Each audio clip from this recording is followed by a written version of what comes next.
নমস্কার বন্ধুরা, পি মঞ্জু কিচেনে আপনাদেরকে সবাইকে অনেক অনেক স্বাগত জানাই। প্রতিদিনের মতো আজকে আমি রান্নাঘরে সব কিছু গুছিয়ে নিয়ে চলে এসেছি। আজকে একটা আমি নতুন রেসিপি বানাবো, আপনারা শুরু থেকে শেষ পর্যন্ত অবশ্যই দেখবেন। আর যেসব বন্ধুরা আমার চ্যানেলে নতুন তারা প্লিজ আমার চ্যানেলটাকে সাবস্ক্রাইব করে দিয়ে আমার পাশে থাকবেন। তাহলে দেখুন, আমি এখানে গাজর নিয়েছি, গাজর দিয়ে আজকে একটা আমি রেসিপি বানাবো, আপনারা দেখতে থাকুন। এই যে গাজরটা আমি গ্রেট করে নিচ্ছি একটা গ্রেটারে। এভাবে করে গাজরগুলো আমি গ্রেট করে নেব। গাজরটা আমার গ্রেট করা হয়ে গেছে, দিচ্ছি স্বাদ মতো লবণ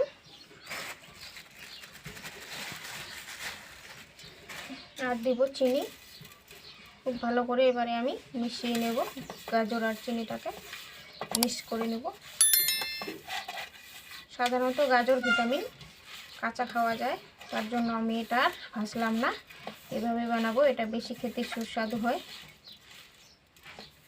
আমার এটা হয়ে গেছে, এটা একটা পুর বানালাম। এখানে আমি কিছুটা পরিমাণ ময়দা নিয়েছি, ময়দার মধ্যে দেব লবণ। যে কোনো মিষ্টি জিনিসে একটু লবণ না দিলে কিন্তু ভালো লাগে না। আর দিয়ে দিচ্ছি আমি সর্ষের তেল, 2-3 চামচ মতো আমি তেলটা দিলাম। এবারে খুব ভালো করে ময়ান করে নেব। আপনারা এটা আটা দিয়েও বানাতে পারবেন, চালের গুঁড়ি দিয়েও বানাতে পারবেন।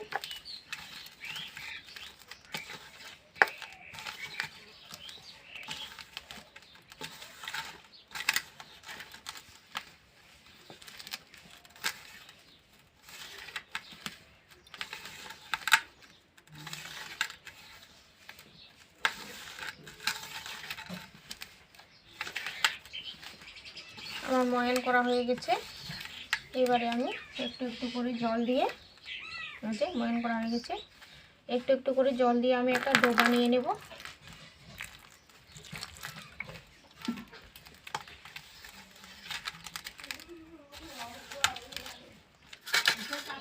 আমি 3টা একদম ডো বানিয়ে নেব, লেচি কেটে নেব।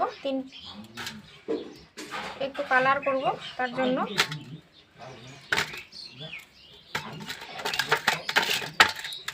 3টা ভাগে ভাগ করে নিলাম আমি।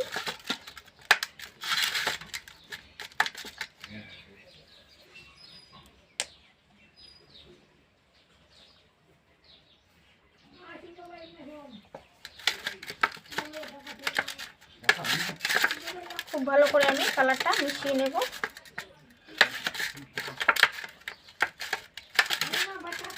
এই লিচিটার উপরে একটু লাল কালার করে নেব। এটা কোনো ক্ষতি করবে না, এটা খাওয়ারই কালার। বকফুল সাধারণত সাদা হয়, আমি যেহেতু পিঠে বানাবো তার জন্য একটু কালার করলাম।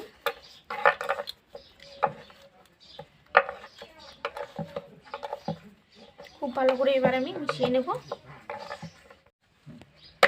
এবারে একটা আমি রুটি বানিয়ে নেব। পুরোটাই না দেখলে কিন্তু কিচ্ছু বুঝতে পারবেন না।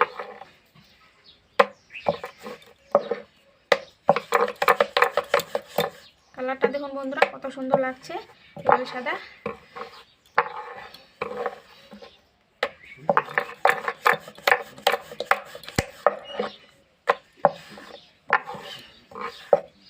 এবার আমি কেটে নেব এভাবে করে, 4 কোনা করে কাটবো।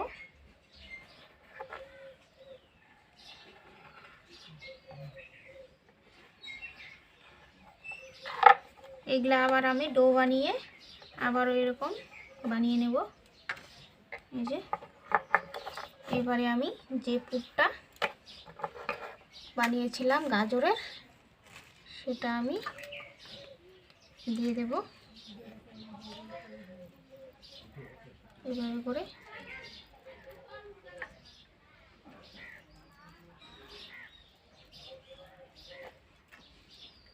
পুরটা আমার দেওয়ানো হয়ে গেছে। এবারে এই সাইডগুলোতে একটু আমি জল লাগিয়ে নেব, নাহলে কিন্তু জয়েন হবে না, তার জন্য আমি জলটা দিয়ে দিলাম।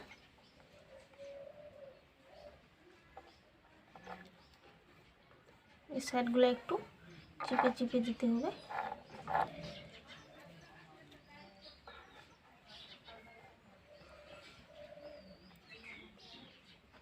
করে।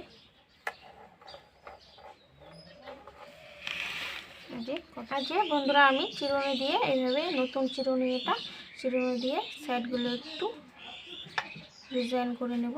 একদম সহজ।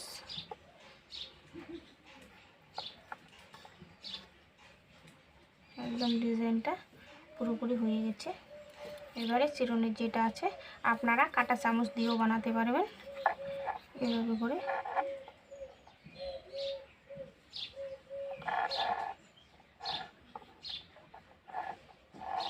একদম সহজ।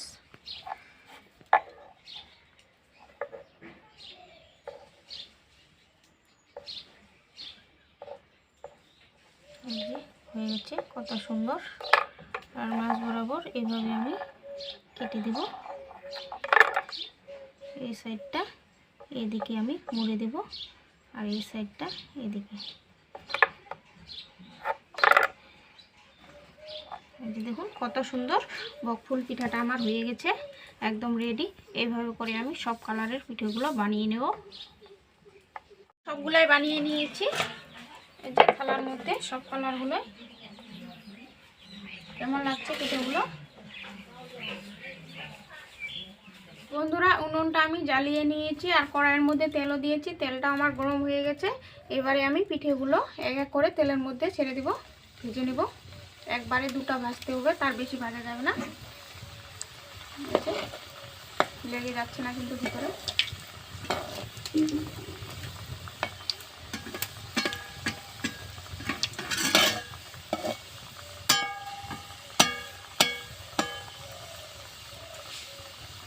এইভাবে করে সব পিঠাগুলো আমি উল্টে পাল্টে লাল করে ভেজে নেব। পিঠেগুলো আমি যে লাল করে ভেজে নিয়েছি, তুলে নিচ্ছি। এবারে পরেরগুলো আমি একইভাবে ভেজে নেব। এই যে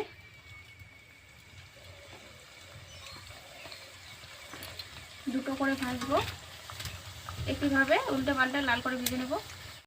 এই যে বন্ধুরা সব পিঠাগুলাই ভেজে আমরা খাওয়ার জন্য বসে পড়েছি। জানু আছে, আপনাদেরকে একটা ভেঙে দেখাচ্ছি আমি পিঠেগুলো কেমন হয়েছে। দেখুন এই যে মচমচে, এই যে ভিতরটা গাজরের হালুয়া দিয়ে একদম পুরোটাই সফট হয়ে গেছে, একদম গরম গরম। উপরটা মুচমুচে, ভিতরটা রসালো। আমি খাচ্ছি, খুব সুন্দর হয়েছে বন্ধুরা, সত্যি। গাজরটা মুখে লাগছে দারুণ। আপনারা ওইভাবে অবশ্যই বানিয়ে খাবেন। আর আমার ভিডিওটা কেমন হলো অবশ্যই কমেন্টে জানাবেন। আর যেসব বন্ধুরা আমার চ্যানেলে নতুন তারা প্লিজ আমার চ্যানেলটাকে সাবস্ক্রাইব করে দেবেন। আমার ভিডিওটা যদি ভালো লাগে তাহলে লাইক কমেন্ট শেয়ার করে দেবেন। আজকের মতো তাহলে এখানেই।